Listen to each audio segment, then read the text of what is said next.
I have already put money on the Chiefs, Jerry. Well, that's probably wise. -2. Yeah, I don't know. I don't know what I'm going to do yet. I'm going to wait. I want to see line movement. Line movement. Which way do you think it's going to go? I think all the squares they're going to bet the Eagles. Interesting.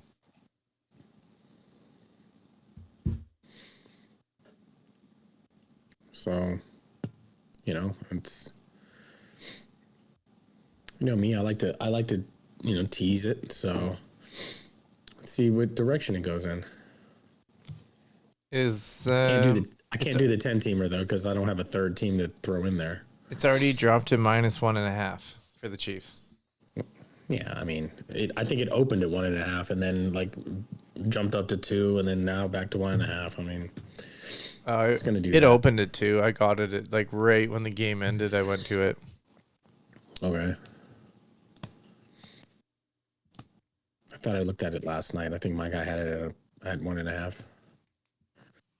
Yeah, because I did. That was the first thing I did as soon as that game ended. I was like, oh man, they should have it up. I refreshed and refreshed and refreshed, and then. Let me just look at it right now. Just before we went. He's got it 1.5, 49.5. Yep, that's what Bet365 is at currently. See how it goes. Yeah, for sure. I'm excited about that. I am too. The only thing I'm really thinking about right now is what I'm going to have on the menu. Yeah, there's. What am I going to eat? I'm excited. I'm definitely going to be picking the Gatorade prop again this year. It's my favorite thing to do. I don't remember which one I picked last year, but I know it wasn't what I thought it was going to be as usual. That's usually kind of a given for that one. It's probably red.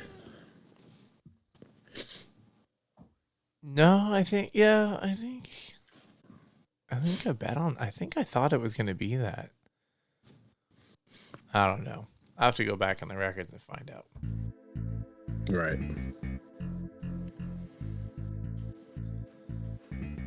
Well, this is the Super Bowl that we didn't want. Yeah, well, I mean, they are. I mean, the Eagles were clearly the better team, and we'll clearly discuss what happened in the other game. Yeah, that was unfortunate. I thought the Commanders were gonna put up a little bit of a better fight, but you can't turn the ball over, man. Yeah, and they couldn't stop Saquon. That was just too many mistakes. They scored on every single turnover. That's it's never gonna win you any football games ever, for sure. That's where it got out of hand. And then that whole run when they turned it over on the kickoff, then they got flags, and it started to snowball from there. Piled on. Thank you for joining us for another episode of the Fucked Up Fantasy Football Podcast. Your co-host Corey Roussel, Jerry Rodriguez, the Conference Championship reaction episode. Couldn't wait. Needed to get this out of the way because it was just it was a bourbon Sunday, Jerry. Jesus Christ. Oh, it was. It was a bourbon Sunday. I enjoyed myself. I did as well. It was a good night game. That was definitely exciting. It was good to have a cannabis person, the Cannabis Network kind of crossover and visit with the football people. That was interesting. Fucking hilarious. Shout out to Damon. Hello, Damon. We have a Eagles and Taylor Swift Super Bowl. So I'm expecting a Kendrick Lamar Taylor Swift collaboration at this point in time. And if there isn't, I might be disappointed, Jerry. Might be disappointed. Well, it's already been announced that SZA is going to be there too. So they're going to do All the Stars for sure from Black Panther. And they do have a new single together. Yes. I just, not like us. It needs to happen. It has to happen. Has to happen. So, I'm just hoping. I'm hoping. But it's not going to be nearly as good because it's going to have to be a radio edit. I mean, that is a thing for sure, but everyone's going to be singing along in that whole place, I'm sure. Oh, yeah. That was one of the most popular songs of the year by a long shot. You know what? This is how it's going to go down. He's not going to do the whole song. There's going to, because you know how they jump from song to song. He's going to do the chorus real quick. And probably find the cleanest part of the song, do that really fast, do the chorus real quick, and then keep it moving. We'll see how it plays out. I'm excited. I wonder if there's going to be a prop if he does it or not. I wonder which book is going to have that. Find it, and I will put money on it. If your Hard Rock has it, we'll get it sorted. I don't think they.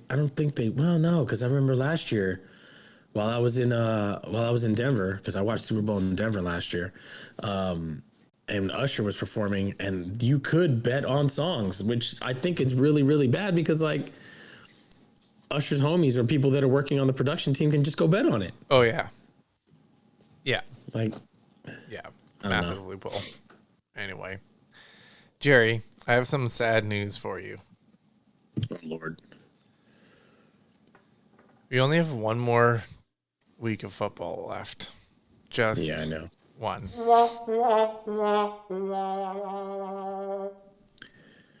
Yep. Fuck. I really didn't want it to end this way, Jerry. I definitely didn't want it to end this way. Well, that's what we get.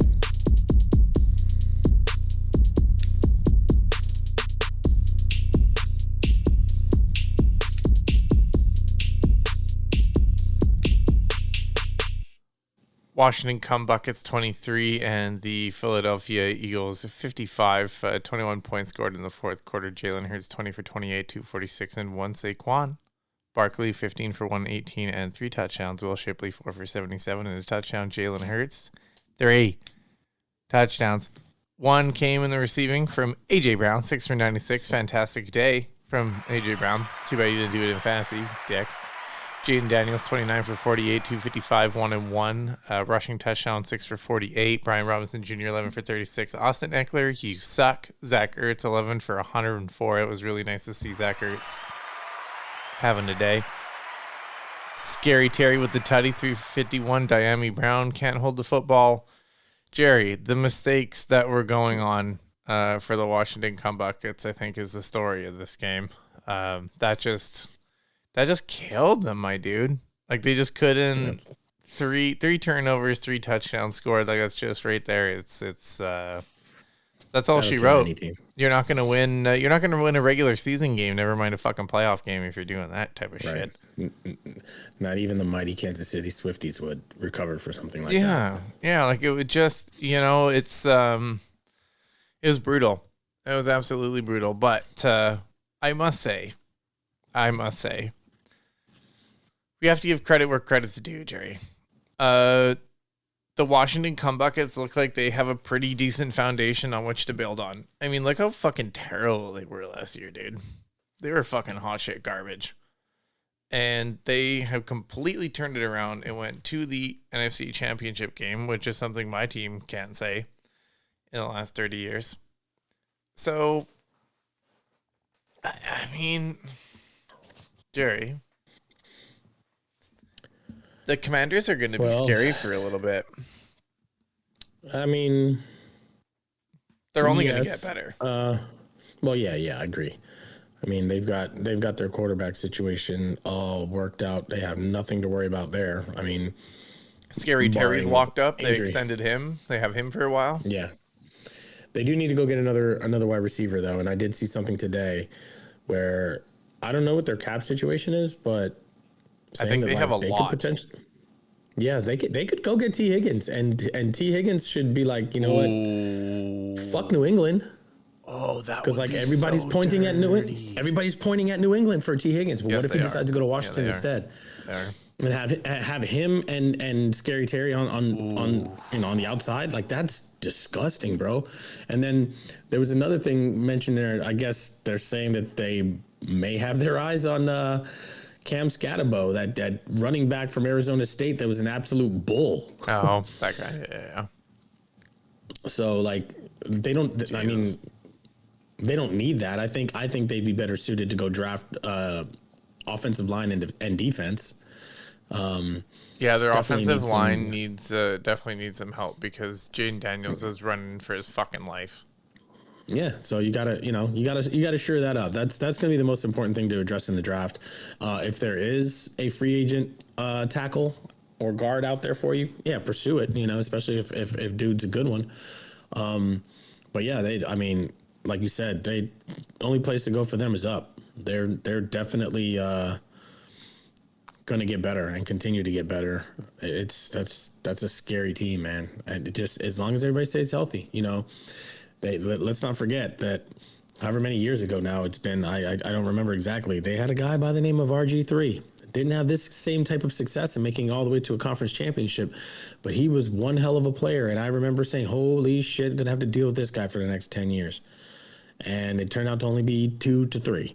So, I hope Jaden Daniels stays healthy and nothing like that happens to him. But they need to learn from that mistake, and protect this guy and invest in protecting him so that they can continue to be in contention and eventually make it to a Super Bowl and maybe win one day. Yeah. Yeah, it's going to be interesting. I think they definitely have, like I said, good foundation to get started. I think they're a couple of years away. Luke McCaffrey needs to develop as a talent. They definitely drafted him with high hopes, and he had, I think, a pretty bummer of a year. They just couldn't really get him sorted out, especially in the receiving game. So I think if they kind of learn how to utilize him, that's going to be a good thing for the offense, but they definitely need somebody in the rushing game. There's no two ways about that. Like, that has to be the number one. T. Higgins is definitely a pretty pretty good target. The glands definitely salivate when you put him in that situation. But they really, really, really need to get it sorted out on the fucking rushing side of the ball, my friend. So I hope they do. It definitely wouldn't hurt to, as well, to obviously, again, just draft that lineman and kind of get that started. So that's why I think they're potentially a couple of years out from solving, quote unquote, all their issues on the offensive side of the ball. So we'll see how it goes. Address the defense. Defense needs help too. Yeah, the secondary is not very good, and clearly their linebackers. Bobby Wagner can't do it all. Saquon shredded them. He shredded them all year, not just yesterday. All 3 games, he shredded them. They rushed for over 200 yards every game against them this year. Over 600 yards combined rushing the Philadelphia Eagles had versus the Washington Commanders. That's a big old holy shit, yeah, they don't really have anybody right on the line that is of note. The rest of that defense, though, is actually really good, I would argue. They definitely are like prone to mistakes because I think they're young as a unit, but like Luvu, Wagner, Fowler, St. Juice, Chin, Quan Martin, Marshawn Lattimore, that Mike Sense Chill guy. I don't like Lattimore. Lattimore, they need to like scheme for that guy because you can't put him one-on-one with a dude that's like 4 or 5 inches taller than him, like AJ Brown. Like, that's just why they didn't. He got beat, and then they just like refused to drop Quan Martin or Jeremy Chin in there and double team. I couldn't understand for the life of me. I think he's a free agent too, though. I mean, and that would he might be a free agent because I think they traded for him in that sense. Gotcha. Yeah, I mean, I don't think he's terrible. He's a very like scheme based player though. He can definitely expose him. But I mean, like, you got to double team AJ Brown, my friend. Like, you gotta. Oh yeah. You just let Devonta Adams like do whatever he's gonna do, or Devonta Smith, sorry. But like, I don't know. I would have played that differently. I'm going to be looking at the coach's film for sure, but to me, like, I just would have been double teaming AJ Brown, and then whatever happens with Skinny Batman, like, happens, because, like, I don't know, look what happened. That's just, yeah, terrible. I think if they get a little bit of help on the line, though, they'll be able to create a little bit more pressure, and then it'll be a little bit easier, because, yes, you are correct, for sure. I 100% agree with you that Bobby Wagner, like, can't do it all. He's getting a little bit older, for sure. But Oh, yeah. he's still a very capable middle linebacker 100%. if you have a good unit with him. And Luvu's great. Like, he's just fucking. Yeah, he's just young. He's an animal. He's got to learn it a little bit. It's a young team. So I think that they're going to develop a little bit better. Hopefully they can get somebody soon in some sort of type of way. But yeah, like I said, it's a young team, like, learning how to play together. So I just thought Jeremy Chin's an asshole for that missed tackle on Saquon Barkley for that 66. That was one of the worst tackles I've ever seen this season. Like, it was like, I don't even know what he was doing. He just went to go like tap him or something. I don't know. That was horrible, dude. Well, the other part though, that very first run that Saquon had, first play from scrimmage, a 60-yarder that he just broke and just took off on him. Yeah, that's the one. The tackling. That's what I'm saying. That's the play. Yeah, Jeremy Chin tapped him. They weren't wrapping up or anything. They were just like trying to just slap arms on him and just like, you're not going to stop Saquon like that. The guy's a fucking truck. Like, yeah, that was just that was poor technique. It was just bad all the way around. And you got to learn from that stuff. You can't do that. Like, that just doesn't work. But yeah, that interior line does need a little bit of help as well. Like, the whole defensive line. They have nobody. They literally have nobody. Yeah, they have no push whatsoever. Yeah. So they were getting pushed. Oh, but then again, the Eagles were the best offensive line in the league. Yeah, but they were just still manhandling that line. They're terrible. They're fucking brutal. Yeah. This is a game that pissed me right off. You got anything else before we go to the Taylor Swift game? No, man. Taylor Swift 32 and Josh Allen 29, 22 for 34, 237 and 2. James Cook 13 for 85 and 2. Matt Collins 3 for 73 and 1. James Cook 3 for 49, having a good day in the receiving yard. Khalil Shakir 6 for 46. Patrick Mahomes 18 for 26, 245 and 1. Another mediocre day for him. Kareem Hunt 17 for 64 and 1.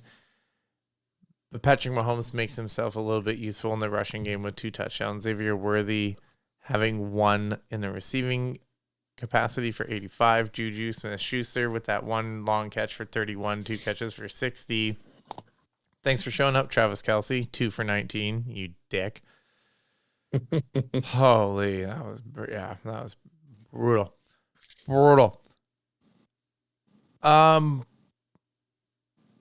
I don't even know where to start with this one, dude. I don't even know where to start. Well, I mean, that fourth down that wasn't converted, that clearly looked like he went over the line, that they said that didn't happen. I mean, that's been the talking point all day, or at least one of the more major talking points. That one was confusing. Let's throw that aside real quick. That was confusing. Let's just throw that aside real quick.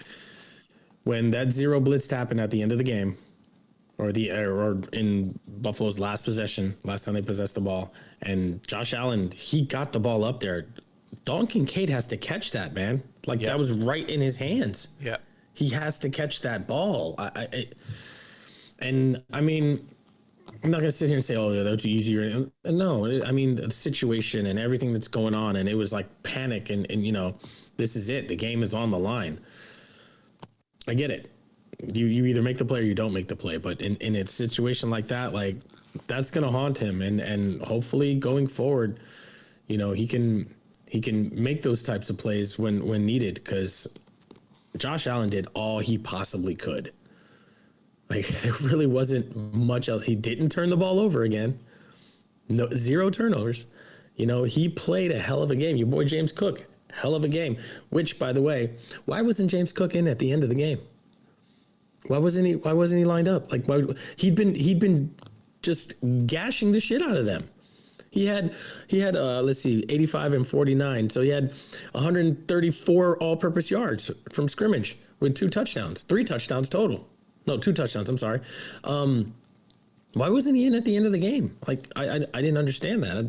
That was confusing. And I mean, the only person to blame for that's McDermott. Once again, like, Andy Reid outcoached him. When it came down to it, he outcoached him. And I'm not saying Sean McDermott's a bad coach or anything like that, but when they've been in this very situation, which is happened last year, the year before, the year before that. It's happened 4 times in the playoffs. And it's all come back to some, the X's and O's of it. Like, okay, maybe someone dropped the ball or, this, that, and the other. But the actual X's and O's, the coaching part of it, like, I don't know. I do remember us saying last year, it's like, do they move on from him? Is it time? I don't know. It's time. I really don't know. It's definitely time. It could possibly be. Yeah, that could be what shakes it up. Because from a talent standpoint, this was the least talented Buffalo Bills team that Josh Allen has played on, and was arguably one of the best. Yeah. And they still couldn't do it, man. They still couldn't do it. And he said it. I mean, in that interview, and he's on the podium at the end. You want to be the champ, you got to beat the champ. But it's not so much just beat him. Like this morning, listening to the talking heads out there, I especially agreed with Damian Woody. You can't just beat them. You got to knock them out. You have to knock them out. You have to KO these motherfuckers, put them down on the mat, and they can't get back up. That's the only way you're going to beat them. And they just can't seem to do it.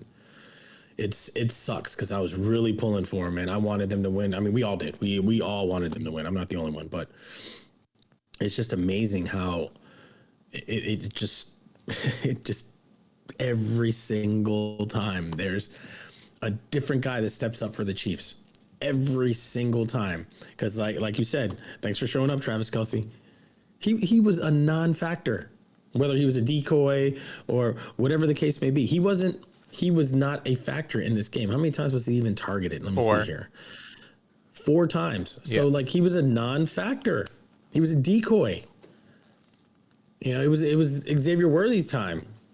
But Juju did have that one really, really good catch, that 31-yarder. Yeah, man, this team just finds a way to do it. Everybody's just when it's their time to step up, they step up and they make the plays when they need to make the plays, and that's why they're in their 3rd straight Super Bowl. And Patrick Mahomes is in his this is his 5th Super Bowl? Yes, I believe. So he's been in the league 7 years, and he's been to 5 fucking Super Bowls, 7 straight AFC championships. Yeah. Yeah, I mean, it's absolutely dirty. Hate on him all you want, but hate on him all you want, but they're. Yeah, he's just a shit Super Bowl. He was a shit fantasy football quarterback this year. That's for sure. Yeah, of course. The Buffalo Bills needed someone at receiver. This is just not working with the current roster that they have. And Amari Cooper was just a motherfucking dud deluxe. He's a jag, like our boy Ratcliffe says. He's just another guy. Yeah, he definitely regressed. So it definitely shows that the Buffalo Bills need to do something about that receiver thing. Maybe it's a draft pick thing. Maybe it's trying to get T. Higgins as well. I think there will also be a potential shooter. I just don't know what their salary cap numbers are.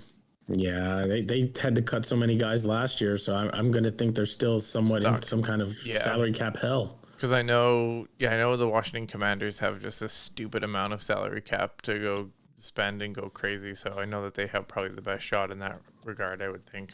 But yeah, the Bills the Bills have to do something about this. I think that they really should fire McDermott. They can't seem to get over the hump, and it just how many times do you want to do the same thing? So yeah, go ahead. Check this out.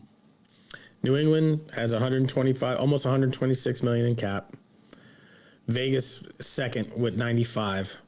Washington has almost $91 in cap space. 91 million or just $91? $91 million. Yeah. Buffalo, as I continue to scroll, they're in cap hell. They're $2.5 million over the cap. Oh boy. So they're gonna be restructuring and cutting and finagling and doing all those things as well. Brutal. Man. The top 5 is New England, Vegas, Washington, Chicago, and the Chargers. Chargers have just under 65 million. Wait a minute. Hold on. That's not. Why would they be ranked that way? I don't get this. So, question to be had now that these games are over and we have a Super Bowl among us here. Saquon or Josh Allen, who gets MVP? Lamar Jackson. neither guy. I mean, I want Saquon to get it, but it's a quarterback award, as we know. It's going to be Lamar, but I think as far as like the true definition of what an MVP should be, I think it's Josh Allen, because no one did more with less this season than he did. No one was more important to their team's success than he was. With Saquon at a close like 1A, because the run game was enormous. I mean, he has like the second most rushing yards in a season, including the playoffs, ever, behind Eric Dickerson. So that's got to count for something.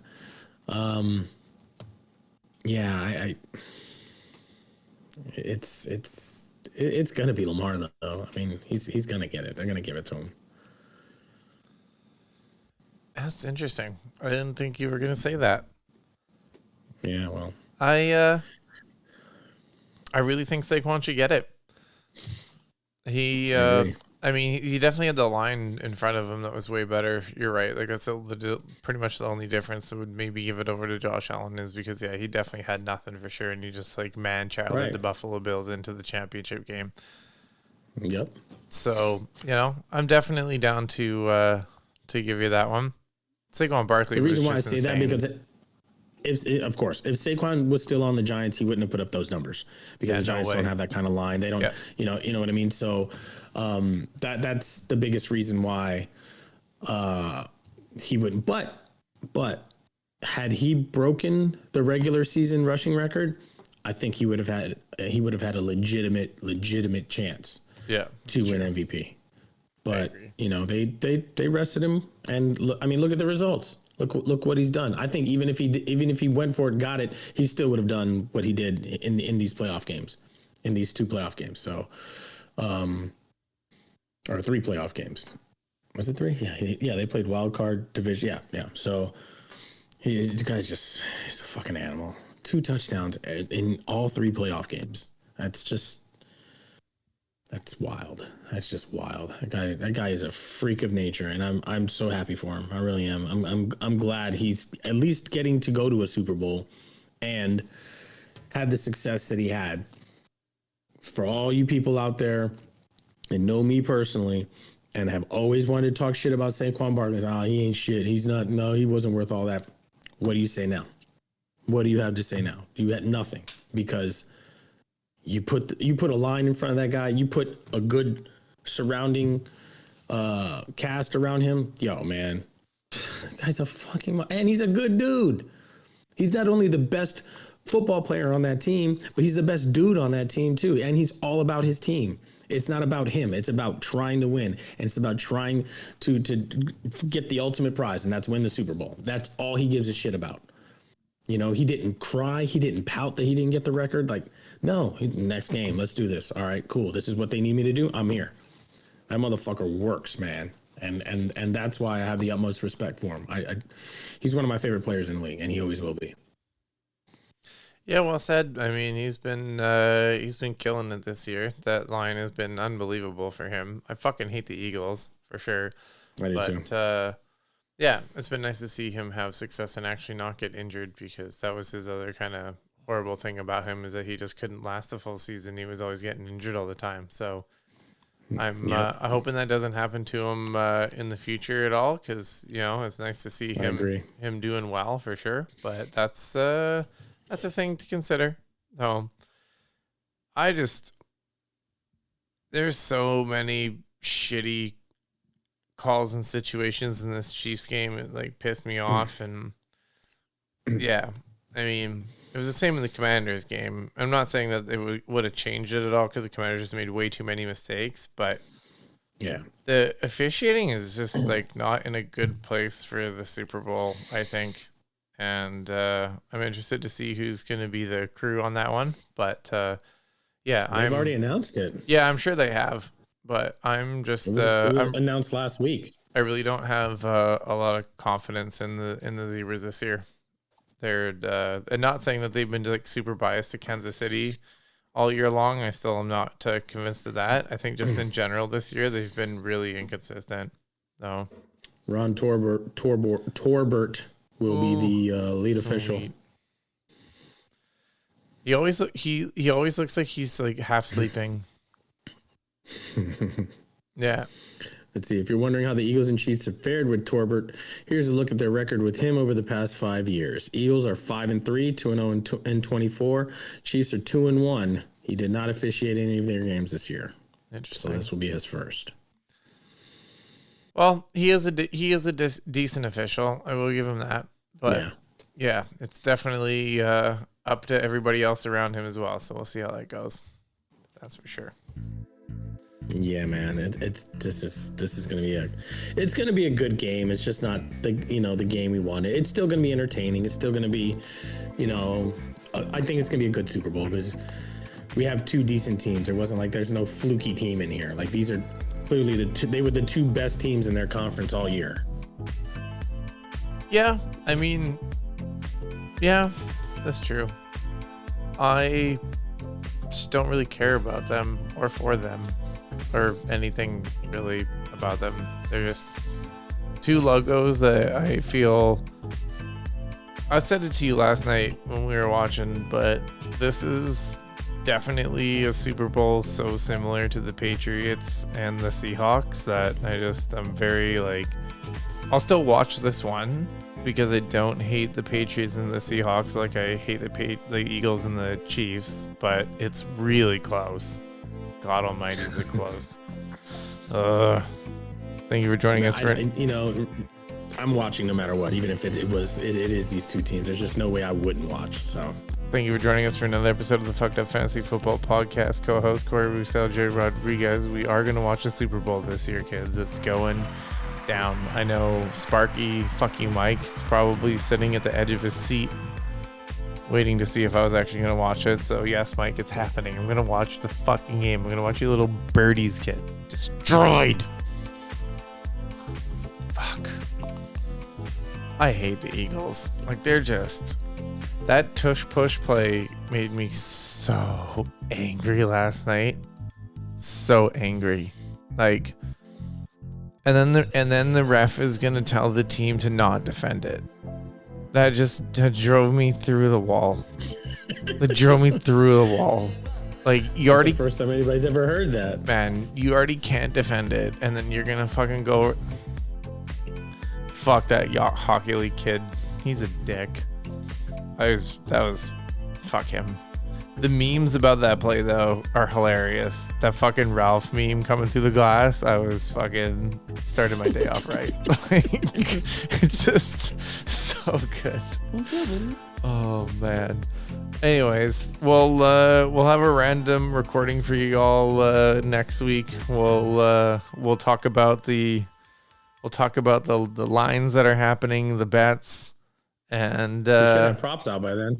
Yeah, we'll talk. Hopefully, there's a few props that are out by then, and then the week after is the Super Bowl. So we'll see how she goes. Yeah, get ready for the last couple episodes of the season, kids. It's coming. It's coming. Yeah, unfortunately. Fuck you, Jerry. Go fuck yourself.